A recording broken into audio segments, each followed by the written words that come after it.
want to show you a Rebel Dropship that I built that is based off of Rogue One concept art.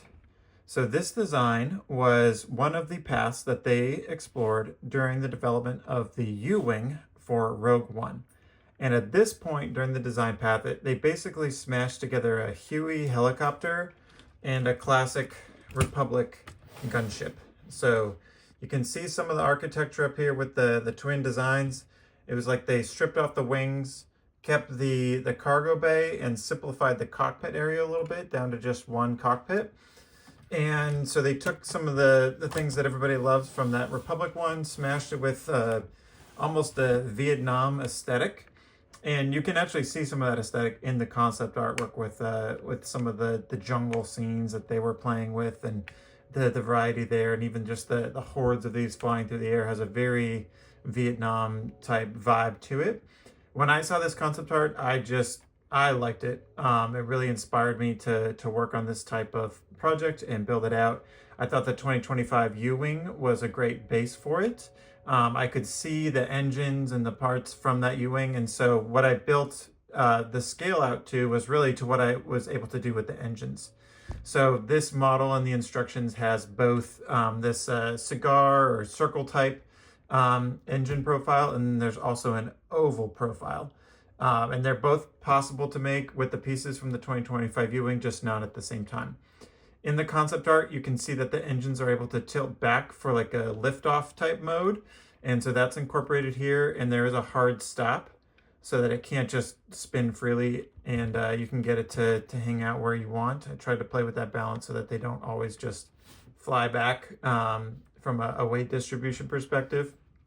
So there's also a twin cannon in the concept artwork, which is incorporated up in the top, and that spins.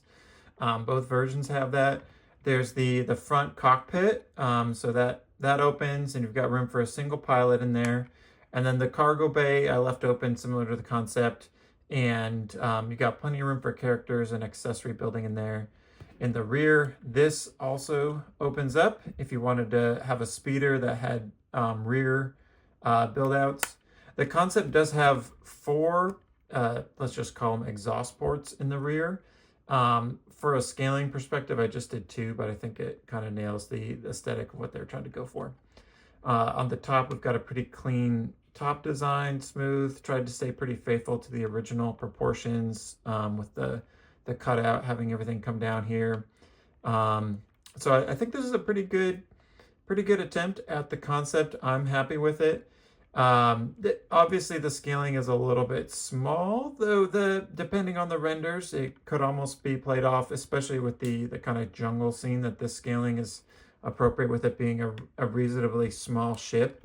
If you want to play with a bigger version of this, I did make a version from a Razor Crest, which I think really, I mean, from a play scale perspective, really nails it. Really fun version here. So this one has the sides you can open, also has a deck cannon that I built in there, and the rear here opens too for some additional storage. So this version is kind of the mega version of the same dropship concept, and that one's from the Razor Crest. So I've got some instructions for that on Rebrickable as well. But overall, this is a really fun build. I enjoyed putting it together. I think if you are into U-Wings and the concept art for that, this would be a great addition to your collection.